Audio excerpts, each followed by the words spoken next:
स्वराज्य जननी जीजा माता का जन्म 12 जनवरी 1598 में यानी आज ही के दिन बुल्ढाना जिले के सिंदखेड़ में हुआ था। जीजाबाई के पिताजी लखोजीराव जाधव एक बहादुर योद्धा थे।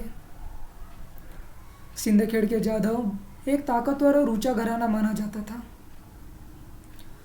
जीजाबाई बचपन में आज़ाद ख्यालों की लड़की थी और उनके अंदर देशभक्ति की भावना कूट कूट कर भरी हुई थी।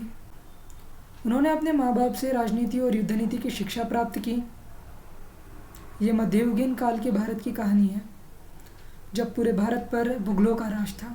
दिल्ली के तख्त पर मुगल बादशाह शाहजहां बैठा था, अहमदनगर पर निज़ाम शाह और बीजापुर पर आदिल शाह बैठा था।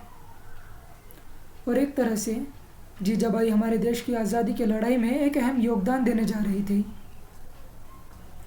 शाहजी राजे सिर्फ 5 साल के थे जब उनके पिताजी मालोजी राजे इंदिरापुर की लड़ाई में शहीद हो गए।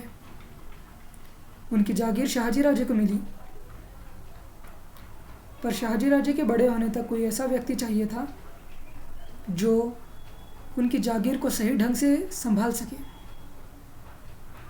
तब मालोजी राजे के छोटे भाई विठोजी राजे ने पुणे और सुपे की जागीर के साथ साथ मालोजी राजे के दोनों बेटे शाहजी राजे और शरीफ जी राजे की जिम्मेदारी भी अपने कंधों पर उठा ली।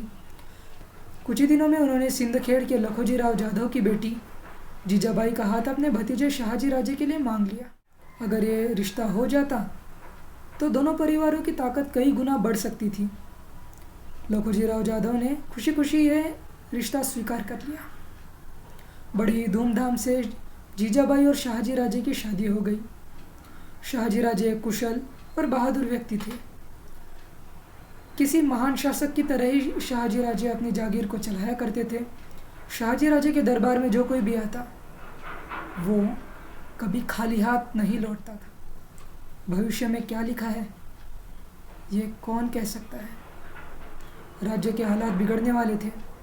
आदिल शाह ने पुणे की रियासत को जलाकर राख कर देने का हुक्म दे दिया था। शाहजी राजे अपनी पत्नी जीजाबाई को लेकर परेशान थे, जो उस वक्त गर्भवती थी। आदिल शाह कभी भी पुणे पर हमला कर सकता है। ऐसे में जीजाबाई का पुणे में रहना खतरे से खाली नहीं था। शाहजी राजे ने फैसला किया कि वो जीजाबाई को शिवनेरी के किले पर भेज देंगे, जो कि एक सुरक्षित गढ़ था। शिवनेरी का किला जीजाबाई और शाहजी राजे के बच्चे के स्वागत में पल के बिछाए बैठा था। और आखिरकार वो दिन आ ही गया जिसका सबको बेसब्री से इंतज़ार था। जीजाबाई ने एक बच्चे को जन्म दिया। वो बच्चा जो जल्द ही न केवल महाराष्ट्र का बल्कि पूरे भारत की तकदीर सुनहरे अक्षरों में लिखने वाला था। पर जीजाबाई और शाहजी राजे की खुशियों को जल्द ही ग्रहण लग गया। निज़ाम शाह के दरबार में शाहजी राजे और लखोजीराव जाधव यानी कि जीजाबाई के पिताजी एक बड़े ओहदे पर थे। निज़ाम शाह कान का कच्चा सुल्तान था। उसने किसी गलतफहमी में आकर जीजाबाई के पिताजी को दरबार में बुलाकर उन्होंने उनका कत्ल कर दिया। शाहजी राजे गुस्से में तिलमिला उठे। उन्होंने उसी वक्त निज़ाम शाही को छोड़कर आदिल शाही की सरपरस्ती में चले गए। जब तक शाहजी राजे का समर्थन आदिल शाही को प्राप्त था, तब तक मुग़ल बादशाह शाहजहां चाहकर भी आदिल शाह पर हमला नहीं कर सकता था। इसलिए खुद मुग़ल बादशाह ने आदिल शाह को धमकी भरा खत लिखा, जिससे घबराकर आदिल शाह ने एक संधिनामे पर दस्तखत कर दिया। मुग़ल सल्तनत और आदिल शाही दोनों एक हो गए। अब दोनों मिलकर शाहजहां को हराने की तरकीब बनाने लग गए। दोनों सेनाओं को एक साथ पछाड़ना कोई आसान बात नहीं थी। वो इस लड़ाई को टालने का कोई दूसरा उपाय नहीं सोच पा रहे थे। मजबूरन उन्हें समझौता करना पड़ा। उन्होंने संधिनामे पर दस्तखत कर दिए। इस दौरान उनकी पत्नी जीजाबाई और नन्हे बेटे शिवाजी को एक किले से दूसरे किले जाकर छुप कर रहना पड़ता। अपने जीवन के शुरुआती 6 सालों में नन्हे शिवाजी को बड़ी ही कठिनाइयों से गुजरना पड़ा, पर शिवाजी की माँ जीजाबाई ने उनकी शिक्षा रुकने नहीं दी। वो उन्हें हर शाम को अपने पास बिठाकर उन्हें राम, कृष्ण, अर्जुन और भीम की कथाएं सुनाया करती थी। वो उन्हें सिखाया करती थी कि बुराई चाहे जितनी भी ताकतवर क्यों ना हो, जीत हमेशा अच्छाई की ही होती है।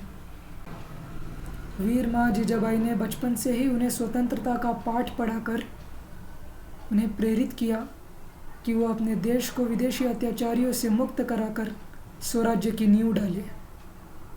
वो उन्हें संत महापुरुषों की जीवनियाँ सुनाया करती थी,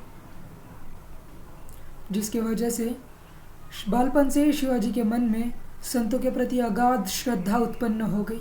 जब जीजाबाई और शिवाजी किले में रहने लगे, तब शिवाजी किले के आसपास रहने वाले लोगों के साथ घुल मिल गए, जिन्हें मावला कहते थे, क्योंकि वो इलाका मावलस कहलाता था। शिवाजी किले के आसपास रहने वाले लोगों के बच्चों के साथ खेला करते थे। वो उनके घर भी जाया करते थे। उनके झोपड़ी का रूखा सूखा भोजन भी बड़े चाव से खाते थे और उन्हें भी अपने घर बुलाया करते थे। किले के आसपास रहने वाले लोगों के साथ शिवाजी की बड़ी गहरी मित्रता हो गई थी।